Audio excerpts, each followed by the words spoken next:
cuando yo era chico, con la inocencia que caracteriza a cualquier niño de 6 o 7 años, esa era la edad que tenía cuando explotó la bomba, hagan la cuenta cuántos años tengo ahora, creía en ese momento que el 18 de julio iba a quedar registrado para siempre en lo que yo imaginaba era una suerte de, llamémoslo, crónicas del pueblo judío.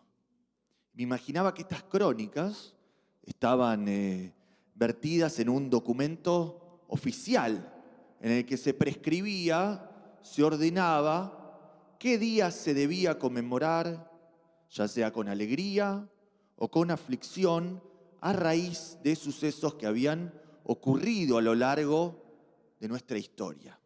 Y en mis fantasías pensaba que en estas crónicas, este registro, se añadía capa tras capa, generación tras generación, al Tanaj y a los libros canónicos del pueblo judío. En el candor de mi infancia no estuve muy lejos de la realidad, porque cuando crecí entendí que listas como estas se habían redactado en un pasado lejano. Mientras estudiaba en la universidad en Israel, descubrí, gracias a una de mis profesoras, que existe un documento antiquísimo quiere decir, chicos, muy antiguo, milenario, conocido en hebreo con el nombre, a ver si los eruditos entre nosotros lo conocen, Megilat Ta'anit. Megilat Ta'anit. ¿Qué significa? ¿Cómo lo traduciríamos? El libro de los ayunos, el libro del ayuno o el libro de la penitencia.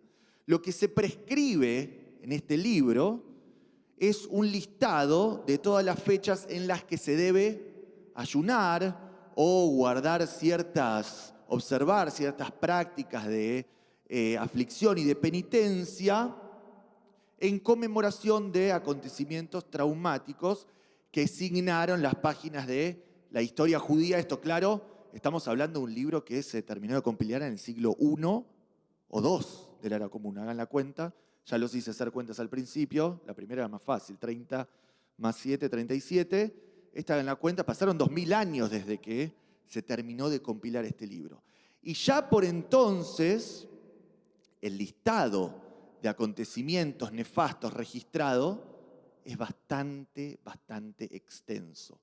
Por lo que si a esas fechas les añadimos las tragedias de la historia judía tardía, más o menos reciente, nos pasaríamos todo el año prácticamente ayunando, lo que es quizás impracticable, motivo por el cual los maestros del Talmud dispusieron que una fecha emblemática, el 9 de Av, que en hebreo conocemos como Tisha B'Av, además de evocar las múltiples destrucciones del templo de Jerusalén en la antigüedad, condensara de alguna manera todas las catástrofes y calamidades sufridas por el pueblo judío a lo largo de los siglos. Y es tal el peso que históricamente cobró Tisha B'Av como conmemoración que resulta muy difícil arrancarla del imaginario y de la práctica, la observancia religiosa del pueblo judío, incluso si uno lo intenta. Y miren que hubo intentos a lo largo de la historia de desestimar, suspender Tisha B'Av como una fecha lúgubre, como una conmemoración en la que uno debe afligirse y lamentarse por los sucesos del pasado. De hecho, hubo un intento bastante reciente, digamos, si uno lo pone en el contexto de la historia judía, de dar de baja el 9 de Av. En los albores de la creación del Estado de Israel se mantuvo una disputa feroz, lo hablábamos con Martín hace unas semanas, respecto de la vigencia de esta fecha.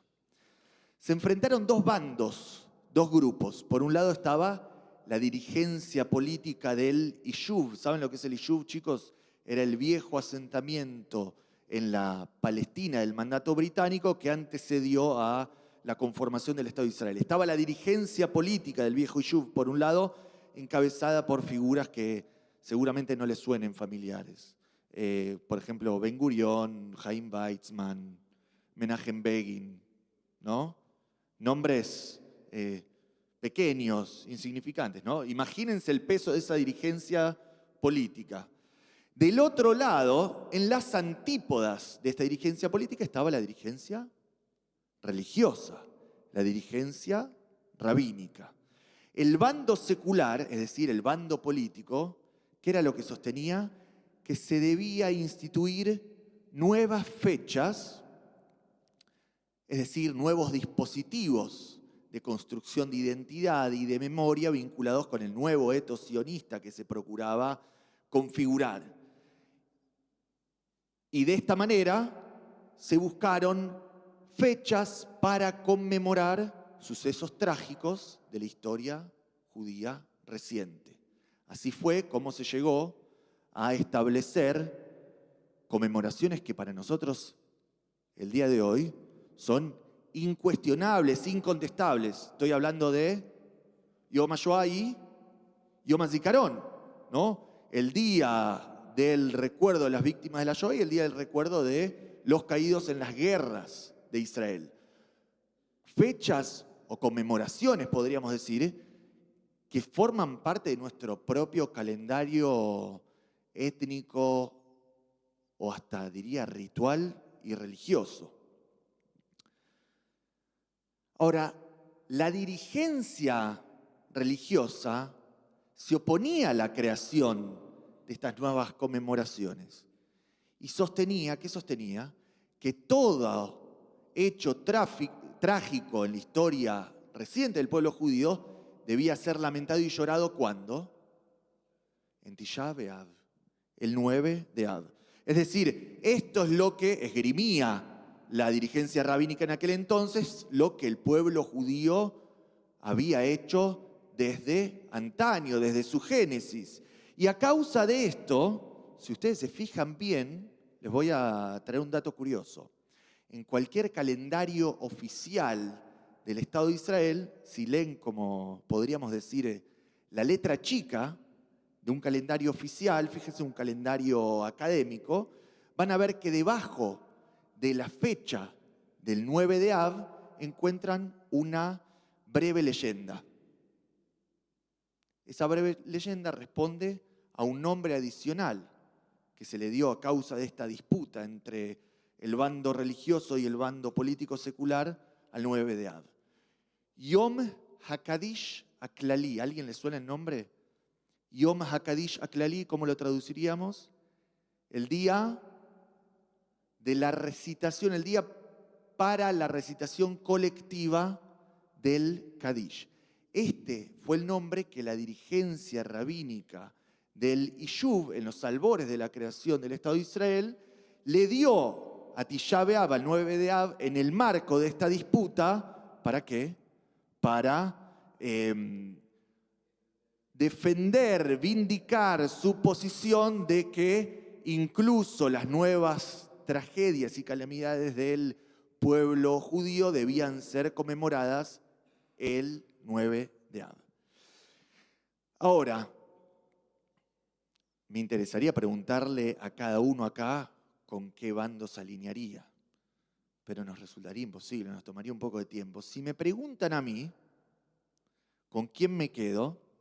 Si con el bando secular o con el religioso, van a decir obviamente con el secular, por supuesto, con el secular.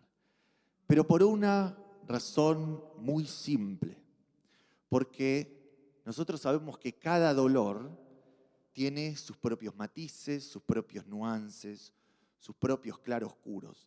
Cada pena tiene sus caras, sus rostros y sus nombres que no son de ninguna manera intercambiables.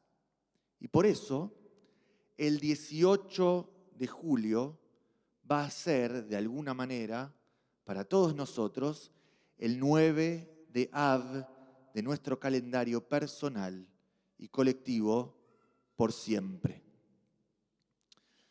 Miren, les voy a contar para ir cerrando una cosita que hace unos días me llamó la atención respecto de esto, de lo que estamos hablando. Si uno se pone a pensar, se va a dar cuenta que durante años, o mejor dicho, durante siglos, nosotros ignoramos, el pueblo judío todo ignoró la riqueza cultural e histórica de una de las mayores comunidades y juderías judías de la antigüedad. Estoy hablando de la judería de Alejandría, ¿no? Una judería pudiente, vibrante, que tuvo lugar hace más de 2000 años. Y la judería de Alejandría fue destruida hasta sus cimientos hace 2 milenios en eventos catastróficos, eventos de odio, de virulencia, eventos que hoy llamaríamos judeofóbicos o antisemitas. Y con su destrucción física también desapareció la cultura, la idiosincrasia tan rica, tan particular de esta judería que dio a genios como, por ejemplo, voy a decir nombres y les van a sonar, Filón de Alejandría, el primer filósofo judío de la historia. Esta comunidad judía dio la traducción del Tanaj más antigua que conocemos hasta el día de hoy, que es su traducción al griego, conocida como la Septuaginta, así como muchas otras obras más, algunas se preservaron y otras no. Y todas estas obras y su influencia, si uno se pone a leerlas en el contexto de la historia judía, su influencia es mínima en la configuración de la idiosincrasia judía, o su influencia es mínima en la configuración de las otras dos grandes juderías antiguas, que son las de Babilonia por un lado y la de la tierra de Israel por el otro, que dieron como fruto los dos grandes Talmudim, el Talmud de Babilonia y el Talmud Yerushalmi, el Talmud de la tierra de Israel. Si se ponen a pensar de alguna manera, Babilonia nunca lloró la destrucción de Alejandría y tampoco lo hizo la tierra de Israel. El recuerdo de Alejandría casi se esfuma, casi perece, y Filón, por poco, se nos escurre de nuestras propias manos. Y quizás nosotros hoy corramos la misma suerte que la vieja Alejandría.